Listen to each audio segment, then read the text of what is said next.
साहिब श्री गुरु नानक देव जी महाराज एक सिमल के दरख्त का उदाहरण देकर उपदेश करदे ने कि मनुष्य को इस संसार विच किस प्रकार रहना चाहिए।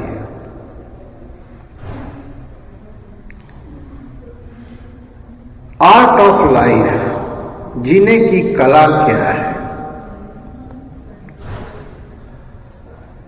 एक तो वो जिंदगी है जो आम सांसारिक व्यक्ति जीता है, जिसके जीवन का कोई लक्ष्य नहीं है, सिर्फ सुबह उठा, स्नान आदि किया, रोटी खाया, काम पर चले गए, फिर आया, रोटी खाया, सो गया, बस एक रूटीन की तरह। जैसे तेली का बल्ब उसके आंख पर पट्टी बांध दिया है और वो कोल्हू के चारों तरफ घूम रहा है। शाम होता है, पट्टी हटा देते, कुछ चारा दे दिया, सो गया, सुबह उठा, फिर चारा दे दिया, फिर सारा दिन समा पाकर बुढ़ेपा आया, मर गया। एक तो ये जिंदगी। अपने अंदर गौर करके देखो कि शायद इस तरह से तो नहीं जी रहे।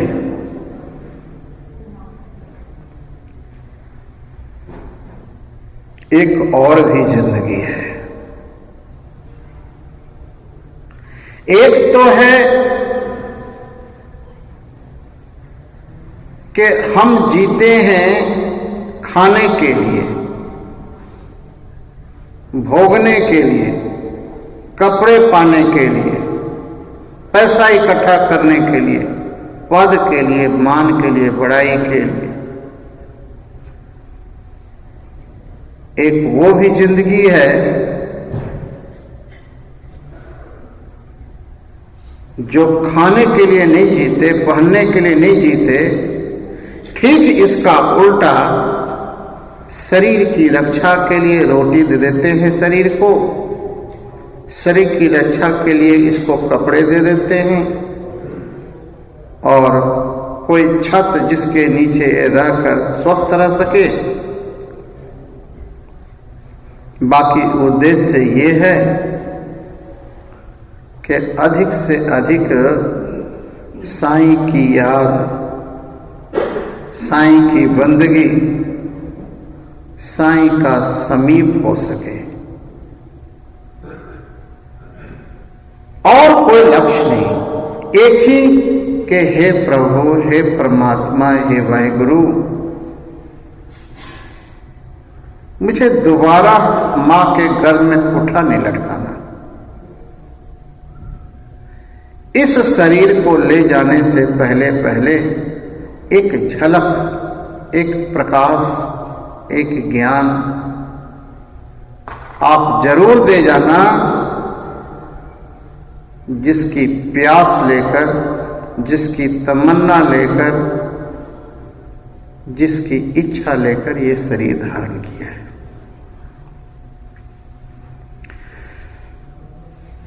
एक सिमल का दरख्त है जो बहुत ऊंचा होता है।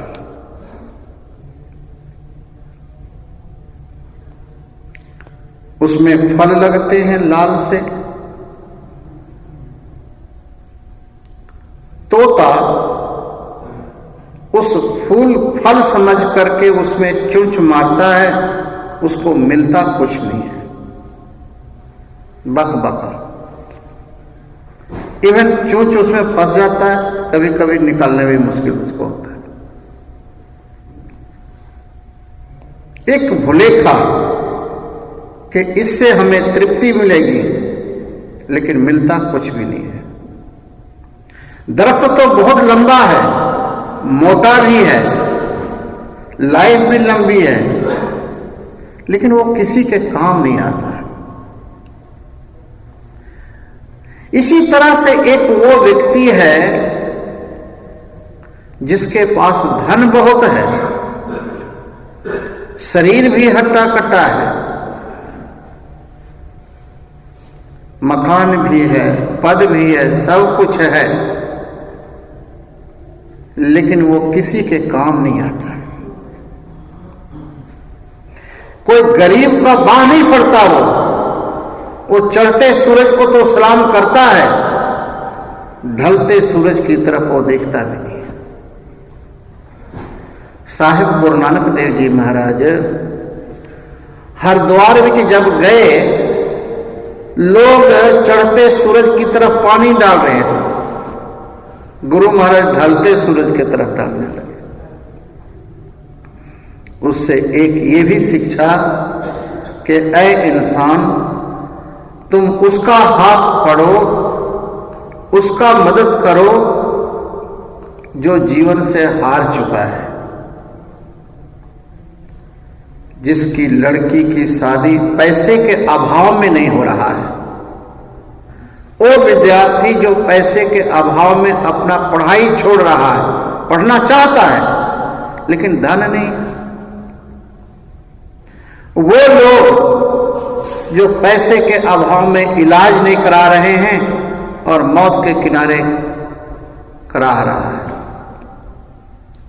यदि प्रभु ने कुछ दिया है तो इन लोगों के काम आ जाए, यदि नहीं आया तो ये सिम्मल के दरख्त जैसा ही है। साहिब गुरु नानक देव जी महाराज उपदेश कर देने, सिम्मल रुख सरायरा अत दीर्घ अत मुझ, ओई जे आवे आस कर जाए निराशकित। एक आशा लेकर पंछी तोता जाता है, मिलता उसको कुछ नहीं है। इसी तरह से किसी के ऊपर अन्याय हो रहा है, तुम्हारे अंदर बहुत शक्ति है, तुम्हारे पास कोई मजबूर आया है, यदि उसका बाह नहीं पड़ते, उसका मदद नहीं करते, तो वो सिम्मल के दरख्त के समान है। सिम्मल का दरख्त ऊंचा है, वो अहंकार का प्रतीक है,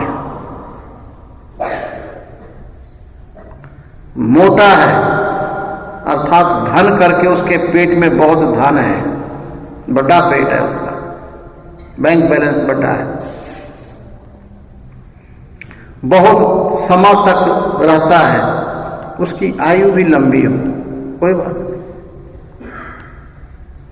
लेकिन उसका क्या फायदा जो समाज के काम ना आवे। साहिब श्री गुरु तेग बहादुर जी महाराज, साहिब श्री गुरु अर्जन देव जी महाराज, जो धर्म की रक्षा के लिए, कौम की रक्षा के लिए उन्होंने हंसते हंसते बलिदानी दे दी। दधीची ऋषि को देखो, समाज में शांति के लिए उन्होंने अपनी हड्डी जीते जी निकाल के दे दी। राजा शिवी को देखो, एक पंछी को, एक हंस को बचाने के लिए उन्होंने अपना मांस पटका काट के दे दिया। शायद ये साखी आपको पता। राजा शिवी एक महान धर्मात्मा राजा हुआ है। सासंग जी वो जंगल में घूम रहे सन, वो जंगल बिच इसलिए जाते सी कि वहां पर पंछियों को भी कोई कष्ट ना हो, उसको दाना मिले, उसको रहने की जगह ठीक हो, उसकी भी व्यवस्था वो राजा करता था। मनुष्य की तो छोड़ो। एक दिन एक बहेलिया शिकारी हंस को तीर मारा वो हंस गिर पड़ा राजा के पास। राजा ने उसे उठाया, तीर निकाला, पानी ला करके पिलाया उसको, मलहम पट्टी लगाया। इतने में वो शिकारी आ गया। कहता है, राजन, ये हंस का शिकार हमने किया, ये मेरा है, ये मुझे दे दो। राजा शिवी कहता है, मेरे राज्य में है, और राज्य में जो भी प्राणी है, भावे मनुष्य हो, भावे पशु पंछी हो, उसकी रक्षा करने का मुझे फर्ज है। वो शिकारी कहता है, राजन, मैं भी आपके राज्य में हूं, हमारे परिवार की भी रक्षा करने का धर्म जो है, कर्तव्य आपका है। हमारे परिवार 5-6 बच्चे 1 हफ्ते से भूखे हैं, हम इसको ले जाएंगे, इसका मांस उसको खिलाएंगे, तब वो बचेंगे। राजा शिवी कहता है, कोई बात नहीं, तुमको मांस चाहिए ना, इसके तोड़ के बराबर। कहता है, हाँ, मुझको तो सिर्फ मांस चाहिए, कोई बात नहीं। राजा ने मंत्री को बोला कि एक तराजू ले आओ। तराजू पर एक तरफ हंस को रख दिया, एक तरफ दूसरे पलड़े पर राजा अपने हाथ से अपने पट का मांस काट के चढ़ाया। फिर भी पलड़ा ऊपर, दूसरे पट का, फिर बांह का चढ़ा। अंत में आप बैठ गया। शिकारी, इस शरीर के एक एक मांस को तुम काट के अपने परिवार को खिला दो। कहते हैं, जैसे ही बैठा, राजा शिवी भगवान प्रकट हो गए। राजा, तू धन्य है, तू धन्य है। एक पंछी के लिए, एक पंछी को बचाने के लिए तुमने इतना बड़ा। साथ संगत जी, हम अपने बच्चे के लिए पाप करके भी धन देने को तैयार हो जाते हैं, लेकिन एक सामने कोई व्यक्ति धन के अभाव में, शक्ति के अभाव में कष्ट पाता है, हम उसको दरकिनार करके निकल जाते हैं।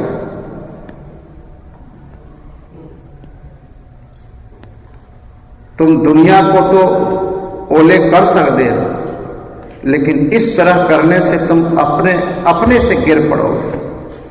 और जो व्यक्ति अपने से गिर जाता है ना, उसका वाहिगुरु के पास था नहीं मिलता है।